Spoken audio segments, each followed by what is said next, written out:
L'Union européenne a célébré le 9 mai sa journée de la paix et de l'unité. Mais pense-t-elle, comme pour le vieux continent, que l'Afrique doit coopérer pour rendre notamment impensable la guerre entre les nations de la région des Grands Lacs?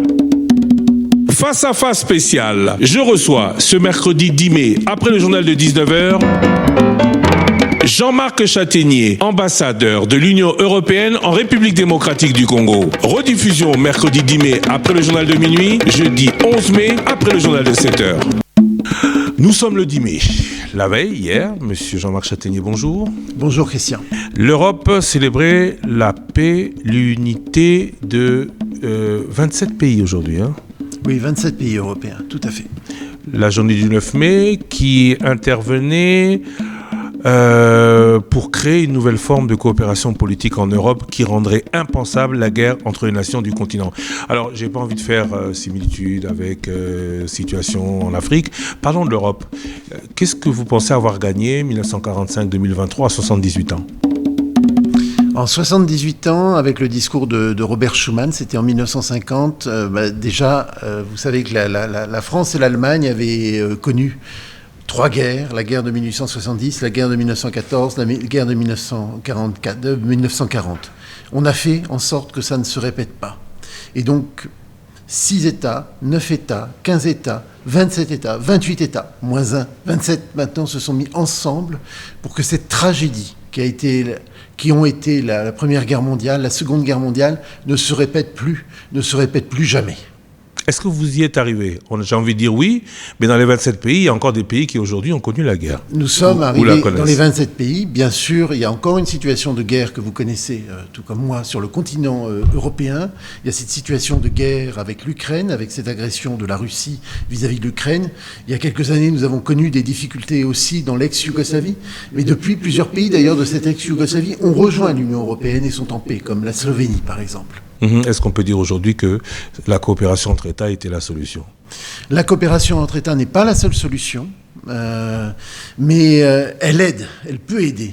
Les valeurs multilatérales, le fait de se mettre ensemble pour faire face à l'adversité, le fait de se mettre ensemble pour discuter sur quoi on n'est pas d'accord. Parce qu'en Europe, sur beaucoup de sujets, la France et l'Allemagne ne sont pas d'accord, la France et l'Italie ne sont pas d'accord, l'Italie et l'Espagne ne sont pas d'accord. Mais au lieu de se confronter, au lieu de se faire la guerre, on va trouver un moyen de discuter ensemble, de trouver des solutions de compromis, de trouver ensemble des solutions de paix pour éviter justement le conflit. De trouver des solutions, de se séparer. Vous avez parlé de l'Allemagne, de la France, de l'Italie, de l'Espagne. Il n'y a pas longtemps, cette formule n'était plus celle depuis quelque temps, cette formule n'est plus celle de la Grande-Bretagne. Et il y a un pays, le Royaume-Uni, qui a décidé de quitter l'Union européenne. Ils ont tenu un référendum. Bien sûr, nous respectons le résultat et bien sûr, nous respectons la souveraineté du Royaume-Uni. Je crois malgré tout qu'il y a certains Britanniques qui regrettent aujourd'hui d'avoir quitté l'Union européenne. Avant d'en parler, vous n'avez pas peur de la contagion ? Non, je ne crois pas du tout à une contagion. Les Européens, en particulier depuis la guerre de la Russie en Ukraine, sont beaucoup plus resserrés ensemble, sont dans une attitude d'unité et il n'y a aucune raison pour qu'il y ait une quelconque contagion du Brexit sur les 27 États membres. Père fondateur de l'Union européenne, c'est d'abord notamment sur le charbon, Robert Schuman, une nouvelle forme de coopération politique en Europe pour rendre impossible la guerre, on en parlait. Alors est-ce que ce modèle peut être transposé tel que vous l'avez fait sur différents...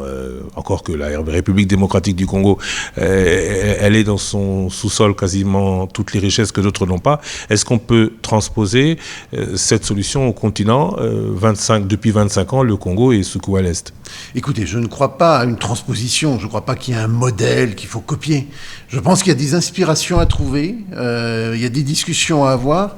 Dans ce que vous avez évoqué, il y a des modèles de coopération régionale. Je crois profondément à la coopération régionale. Ici, il y a différentes unités de coopération régionale. Il y a la SADC, il y a la communauté des États d'Afrique de l'Est, il y a la CEAC, il y a l'Union africaine. Il y a toute une série de coopérations régionales qui peuvent être développées. Et je pense sincèrement que la voie du développement économique, la voie du développement commercial, qui respecte bien sûr la souveraineté de chacun des États concernés, est la bonne voie. C'est une solution pour le développement intégré des pays de la région. Qui respecte la souveraineté. Mais bien sûr, et j'ai bien insisté dans mon discours hier, qui respecte effectivement la souveraineté pleine et entière de la République démocratique du Congo. Mais malheureusement, ce n'est pas le cas chez nous. Alors, quel modèle ? Quel modèle ? Le modèle, c'est d'abord celui de retrouver la paix. Mais comment peut-on retrouver la paix avec un voisin belliciste ? Écoutez, il faut mettre en avant toutes les solutions diplomatiques, ça c'est la première chose. C'est ce qui a été fait à travers le processus de Nairobi, ce qui a été fait encore plus fort à travers le processus de Luanda. Qui ne marche pas. Je vois encore le président Tshisekedi qui va participer au sommet de Bujumbura, qui avant-hier était au sommet de la SADC. Il y a des approches régionales. Tout ne marche pas d'un coup. Vous savez, l'Union européenne ne s'est pas non plus construite en un jour. Oh, mais parce que... En 1 an, 10 ans, 20 ans, 30 ans. Il y a eu des crises. On a réussi à s'entendre. Là, il y a une conjugaison, je pense, d'efforts politiques, diplomatiques, et même certains efforts militaires contre certains groupes armés qui ne se rendront pas d'eux-mêmes.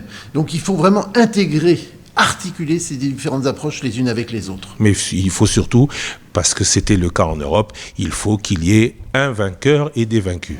Non, il ne faut pas forcément un vainqueur et des vaincus. Au lendemain de la Seconde Guerre mondiale, Robert Schuman ou le général de Gaulle en 1958 n'ont pas dit les autres, non. Non, il ne faut pas avoir cette pensée-là. On va le faire avec les autres, mais on va l'imposer à ceux qui ont perdu. C'est aussi de cette imposition qu'on a vécue à l'ONU avec les pays membres permanents et les autres. Il n'y a rien, bien sûr, il y a eu des choses qui ont découlé de la Seconde Guerre mondiale, mais le monde qui est issu de la Seconde Guerre mondiale, je pense qu'on a tiré des leçons de la Première Guerre mondiale. Et que, en fait, de cette Première Guerre mondiale, on a compris qu'on ne pouvait pas imposer par la force. Après la Première Guerre mondiale, la France a voulu exploiter les ressources allemandes, de la Ruhr, etc. Ça n'a pas marché. On a voulu avoir des solutions de force à tout prix. Ça n'a pas marché. Les solutions de force à tout prix ne marchent pas. Il faut trouver des compromis. Alors, les compromis sont issus aussi de rapports de force. Là, je suis d'accord avec vous. Vous avez gagné la guerre. Et il y a des rapports de force qui s'établissent. Mais ils ne s'établissent pas uniquement par la guerre. Et bien sûr, chaque fois qu'on peut, il faut éviter la guerre. Il faut éviter... Parce qu'elle peut toujours mener au pire. J'ai un de mes anciens ambassadeurs que je connais très bien, Gérard Haro, qui explique très bien ce qui a conduit au désastre de 1870, quand la France s'est fait envahir par l'Allemagne et quand la France a perdu l'Alsace et la Lorraine. Eh bien, tout le monde était très enthousiaste à faire la guerre contre les Allemands en 1870. Ça a abouti à un désastre complet. Donc, chaque fois qu'on peut éviter la guerre, il faut le faire. Comparaison des paraisons, parlons du cas est de la République démocratique du Congo. Ce serait quand même plus simple si l'armée congolaise était mieux organisée, plus combattante et qu'elle finissait par elle-même à mettre un terme à tout chambler. Moi, je n'ai pas de jugement à porter sur l'armée congolaise. Simplement, je dis effectivement que la RDC a la nécessité d'avoir une armée, des FARDC, des forces armées de la République démocratique du Congo, fortes, déterminées, bien équipées, bien formées. Et d'ailleurs, l'Union européenne, depuis plusieurs années, et vous le savez sans doute depuis 2003 avec l'opération Artemis dans l'est du Congo, participe à la formation de l'armée congolaise. Nous appuyons des infrastructures de l'armée congolaise. J'ai discuté encore récemment avec le nouveau ministre de la Défense, Jean-Pierre Bemba. Nous avons des projets très concrets de cantonnement, parce qu'il y a des choses importantes comme les casernements des soldats des FARDC. Pour que ceux-ci se battent bien, il faut qu'ils soient bien équipés, qu'ils puissent aussi loger leurs familles. Donc il y a des choses très pratiques à mettre en œuvre. Et ça, c'est essentiel, effectivement, je tiens à le dire, il est essentiel que la République démocratique du Congo est une armée forte. Et nous soutenons bien sûr ce processus du renforcement d'une armée républicaine forte. Soutien moindre que le soutien que vous apportez pour service rendu à l'armée rwandaise. Il n'y a pas de soutien à l'armée rwandaise en tant que telle. Nous n'appuyons pas la restructuration des forces armées rwandaises. Il y a un financement de son fonctionnement. Il y a eu un financement qui était un financement spécifique, qui était dédié à une action des forces rwandaises au Mozambique, et donc pour faire face à une rébellion djihadiste qui sévit à la demande du gouvernement mozambicain. Et les moyens qui ont été alloués à cette force rwandaise au Mozambique ont été des moyens spécifiques dédiés. Par exemple, le transport des troupes rwandaises au Mozambique. Donc il n'y a pas de confusion du tout. Il ne peut pas y avoir de confusion avec le soutien très clair que nous apportons aux forces armées congolaises. Financement en violation au sein de l'Union européenne. européenne, on a vu qu'il y a une forte opposition à tous les principes de celle-ci. On ne soutient pas une armée qui est engagée sur des conflits qui violent notamment la souveraineté d'un autre État. Oui, mais nous ne soutenons pas du tout, bien sûr, ce que vous venez de dire est clair. Le Rwanda n'est pas soutenu financièrement en quoi que ce soit. Mais l'Union européenne a dit qu'on ne peut pas financer ce genre d'armée. Nous ne finançons pas les forces armées rwandaises pour l'action qu'ils mèneraient en soutien des M23. Tout est dans la sémantique. On refuse de financer notamment certaines actions de l'armée congolaise parce qu'il existe des généraux de l'armée qui ont été mouillés dans d'autres lieux, d'autres temps, à des actions que vous n'avez pas acceptées. Mais pour l'armée, parce que ce n'est pas ça qui est financé, tout est dans la sémantique. Non, c'est pas Est-ce la que vous sémantique. Est-ce que vous comprenez la colère des Congolais ? Dans la réalité de ce que nous faisons, par exemple, nous apportons un soutien très clair. Nous allons apporter un soutien à la formation de la 31e brigade. Nous apportons véritablement un soutien au renforcement des capacités congolaises. Pour le reste, et c'est très clair et je vous l'ai déjà dit, nous soutenons les processus politiques qui sont en cours. À notre connaissance, il n'y a pas de guerre, fort heureusement, et il faut l'éviter à tout prix. Je l'ai dit hier, il faut éviter une guerre dans la région, qui embraserait la région et qui serait bien pire pour tout le monde. Donc nous soutenons des processus politiques, nous dénonçons ceux qui soutiennent des groupes armés ici sur le sol congolais, nous exhortons le Rwanda à cesser son soutien au M23, donc nous avons des paroles très claires et très précises. Aujourd'hui, si ce n'est pas la guerre, qu'est-ce que c'est ? Vous parlez de soutien au M23, mais tout le monde sait, le secrétaire général de l'ONU l'a dit, le M23 ou l'armée rwandaise a un armement à l'est de la République démocratique du Congo que même la MONUSCO ne l'a pas. Qui sera arrivé là-bas comment ? Question mark, comme disent les anglophones. Est-ce que nous ne sommes pas dans une situation de guerre ? Non, vous n'êtes pas dans une situation de guerre. Moi, je me sens régulièrement à Goma. 2 pays qui se font la guerre n'ont pas leurs frontières ouvertes. 2 pays qui se font la guerre ne se rencontrent pas dans des rencontres diplomatiques comme dimanche dernier à Bujumbura. Où le Rwanda n'est pas venu. Le Premier ministre du Rwanda est venu. Oui, mais le Premier ministre, non. Le Premier ministre du Rwanda est venu. Donc tout est dans la formulation. Non, rien n'est dans la formulation. Tout est dans des choses précises que je vous énonce et que je vous précise. Hier, c'était donc votre grand discours. Aujourd'hui, c'est la célébration de valeurs communes. Vous parlez des relations entre l'Union européenne et de la République démocratique du Congo. Quelles sont ces valeurs communes ? Les valeurs communes que nous partageons, je crois d'abord, c'est les principes du droit international. Je l'ai rappelé hier. C'est quand même le principe d'intangibilité des frontières. Et ça, c'est quand même quelque chose de très, très fort. Même si elle n'est pas soutenue autant pour la RDC que pour l'Ukraine. Nous n'accepterons aucune modification des frontières issues, bien sûr, des frontières de la décolonisation et issues des processus de l'Union africaine. Jamais. Aucun changement, bien sûr, ne sera admis et nous soutiendrons toujours les positions de la République démocratique du Congo sur ce point. Et puis nous partageons au-delà, bien sûr, un certain nombre de valeurs démocratiques. Nous avons signé les uns et les autres des conventions, nous, la Convention européenne des droits de l'homme, la RDC, la Convention africaine des droits de l'homme. On a des accords, Lomé, Cotonou, qui nous lient et dans lesquels on a des engagements qu'on a pris ensemble pour faire progresser des valeurs démocratiques. Et pour moi, c'est très important, ces engagements qui sont pris. Parfois, je regrette même à titre personnel que ce ne soit pas assez réciproque. C'est-à-dire qu'aussi les pays africains ont droit à le dire aux pays européens quand ça ne va pas. Quand les pays européens ont peut-être des politiques migratoires, quand les pays européens ont peut-être des politiques commerciales qui ne vont pas, mais les pays africains doivent venir nous dire ce qui ne va pas. Donc nous sommes véritablement dans un processus mutuel, conjoint, réciproque, d'amélioration commune de nos valeurs et du mieux vivre ensemble. Vous avez même parlé ou fixé 3 objectifs principaux. Un soutien indéfectible de l'Union européenne à la souveraineté, l'indépendance politique et l'intégrité territoriale de la République démocratique du Congo, on vient d'en parler. 2, promotion partagée de nos valeurs démocratiques communes et de respect universel des droits humains. On peut en parler un peu ? Oui, bien sûr. Pourquoi est-ce qu'on n'agit pas pareil avec la RDC qu'avec l'Ukraine ? Écoutez, d'abord, le voisinage est un petit peu différent. Pour ce qui est de la guerre faite par la Russie à l'Ukraine, l'Ukraine est un pays voisin de nos pays européens. Nous sommes véritablement engagés, je ne dirais pas dans la guerre. Donc plus privilégiés que nous. différente. C'est une situation géopolitique différente. Mais il n'empêche que les principes qui s'appliquent ici, que ceux qui s'appliquent en Ukraine sont les mêmes qui doivent s'appliquer en RDC. Et quand je vois certains Congolais dire « nous admirons M. Poutine », je trouve aussi qu'il y a quelque chose d'un petit peu spécieux dans le raisonnement. Parce que vous admirez plus, de toute évidence, M. Kagame que M. Tshisekedi. Promotion partagée de nos valeurs démocratiques. Vous allez dire ça, vous allez dire ça. J'y arrive, nous sommes à l'objectif 2, M. l'ambassadeur. Promotion partagée de nos valeurs démocratiques communes et de respect universel des droits humains. Allez, on va y aller.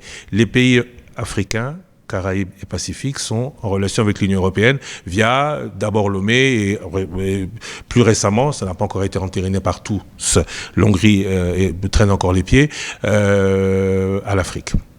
Cotonou, et donc il y a un ensemble de valeurs communes. On s'est rencontrés de nombreuses fois autour du Congo. Autour du Congo, il y a la Tanzanie, il y a l'Ouganda, il y a la République du Congo-Brazzaville, il y a le Rwanda, il y a le Burundi, il y a la Zambie. Il y a de nombreux pays qui sont partie prenante aux relations à ces pays européens. Ils sont partie prenante et participent d'ailleurs dans le même type de mécanisme avec nous, de dialogue politique. C'est l'article 8 de la Convention de Cotonou. L'article 96, vous savez que peut-être que le Burundi a été soumis à une procédure de sanctions qui était l'article 96 de la Convention de Cotonou. Donc tous ces pays obéissent aux mêmes règles, ont chacun leur rythme, bien sûr, ont des discussions avec nous et on négocie avec ces pays. Alors pourquoi ne pas privilégier le bon élève, où il y a la démocratie, où l'expression est libre, où la presse est libre, et plutôt montrer en exemple le bon gestionnaire, pas démocratique. Écoutez, je ne crois pas du tout que les choses se présentent de cette façon-là. Moi, je suis engagé, comme vous l'avez vu hier, aux côtés de la République démocratique du Congo. Nous sommes partenaires dans la durée. Il y a eu des moments parfois un petit peu difficiles. On a même parfois dû quitter le pays. On a toujours maintenu nos aides humanitaires. On a toujours travaillé avec le Congo. Je crois que notre engagement pour le Congo, je ne veux pas le comparer avec d'autres. Personnellement, enfin, il est plus fort que d'autres. Et vous l'avez peut-être senti en m'écoutant hier. Moi, ça me touche au cœur ce qui se passe ici. Et notre engagement ici doit être fort. Parfois, il y a une forme d'indifférence. Parfois, il y a une forme, je l'ai dit dans mon discours hier, de fatalisme. Nous devons refuser ce fatalisme. Il y a le fatalisme. Alors, on nous met en cause, nous, Européens, mais on peut aussi poser la question à nombre de pays africains. Combien de pays africains ont pris position par rapport aux événements récents ? Comment l'Union africaine s'est-elle positionnée ? Oui, mais cette Union africaine, ces pays africains ne sont pas comme vous, donneurs de leçons. Nous ne sommes pas donneurs de leçons, non, c'est vous qui interprétez le propos. Si peu. Vous avez participé à la conférence de presse qui a fait couler beaucoup d'encre récente entre des chefs d'État où l'un a rappelé les principes à l'autre. Je n'étais pas à cette conférence de presse. Vous n'y étiez pas, mais je peux vous rappeler. L'un a rappelé les principes à l'autre et l'autre a dit que les principes n'ont pas toujours été aussi bien suivis. Je ne commande pas des conférences de presse de chefs d'État. Nous, la presse, on peut en parler. Mais aujourd'hui, il y a quand même inégalité de traitement ou indifférence entre un pays où la démocratie est à outrance, on en fait peut-être même de trop, et un autre qui marche mieux économiquement, je vous en conviens, mais où la démocratie, la liberté et les droits de l'homme et le respect des droits de l'homme laisse à désirer. Écoutez, moi je ne voudrais justement pas rentrer dans le jeu de dire de ce jeu de discours qui est bon élève, qui est mauvais élève. C'est pas du tout l'esprit de notre partenariat. Nous, on est engagé avec la République du Congo. On va pas comparer, on va pas faire des performances. C'est comme on va pas dire l'Allemagne est meilleure que la France ou les pays nordiques sont meilleurs que les pays latins en Europe. Je pense qu'il faut pas du tout rentrer dans ce genre de thématique. C'est aussi ce que j'ai voulu dire dans mon discours d'hier. Oui, vous l'avez dit, je vous cite, contrairement à ce que j'entends ou lis parfois, nous ne sommes pas là dans une imposition par l'extérieur de certaines valeurs, c'est votre discours, vous voyez que je l'ai bien lu, et encore moins d'ingérence. Nous sommes dans une démarche conjointe et forcément réciproque d'amélioration du fonctionnement de nos systèmes démocratiques. On y revient. C'est le partenariat que nous devons construire ensemble, qui se construit aussi avec les pays voisins, avec l'Ouganda, avec le Rwanda, avec le Burundi, avec la Tanzanie, avec la Zambie, avec l'Angola. Mais ça marche mieux avec eux. C'est vous qui avez ce jugement de valeur. Moi, je ne compare pas et je me refuse à entrer dans ce type de comparaison. Nous, notre partenariat, ici, il se bâtit jour par jour dans un partenariat avec la République démocratique du Congo, avec des autorités congolaises et avec un certain nombre de choses concrètes qui se font et qui avancent. L'Union européenne serait prête à envoyer cette 31e brigade à former en mission comme c'est le cas pour l'armée rwandaise dans d'autres pays? La 31e brigade n'est pas encore formée. C'est un travail qui va être fait à Kindu, notamment, en formation avec un appui d'un de nos États membres, qui est la Belgique. Il va y avoir un effort de cantonnement, de préparation. Enfin, il y a un effort de mise à niveau. Il est évident que les troupes congolaises, comme tous les pays de l'ONU, ont vocation aussi à intervenir pour aider des pays partenaires qui se retrouveraient dans la difficulté. Donc, il est important que la formation des FRDC soit bien mise à niveau, parce que, comme vous le savez, récemment, par exemple, dans les années récentes, la FRDC était engagée en République centrafricaine, était engagée dans la force des Nations Unies, et malheureusement, les standards n'ont pas permis aux FRDC d'y rester. Donc, il est très important que les standards internationaux, bien sûr, soient mis à niveau pour les FRDC, comme dans toutes les armées des pays partenaires qui veulent participer aux opérations extérieures. Même sur ça marche mieux avec le Rwanda. Je n'ai pas de commentaires à faire sur ce point et ça ne marche mieux. On n'est pas dans l'exercice, on n'est pas dans un concours de beauté, Christian. On est dans des choses plus sérieuses, je pense, qui sont des relations diplomatiques. On reste dans les valeurs. Quid de l'imposition de valeurs contraires aux principes importés par la colonisation qui condamnaient la polygamie et l'homosexualité? Alors, je ne sais pas du tout. Alors, vous savez qu'il y a beaucoup... je ne veux pas rentrer non plus dans ces conflits de valeurs. Nous ne cherchons pas à imposer quoi que ce soit. Vous parlez de la colonisation, mais il y a aussi eu l'évangélisation des églises, qui est aussi important. Et qui n'est pas uniquement lié à la colonisation, qui a promu des valeurs justement de lutte contre la polygamie ou de lutte contre l'homosexualité à l'époque, qui n'existaient peut-être pas antérieurement à l'époque précoloniale. Donc je ne me permettrai pas du tout de rentrer dans là non plus. Je vous ai parlé de concours de beauté tout à l'heure. Je ne me permettrai pas de rentrer dans un concours de valeurs. Pourquoi je vous en parle ?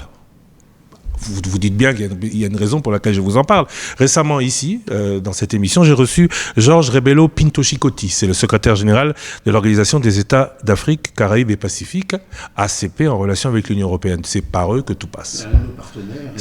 C'est par eux que tout passe. Et justement, en termes de concrétisation du futur partenariat, après tous les Lomé, Lomé, Cotonou, et puis effectivement ce qu'on appelle le post-Cotonou maintenant.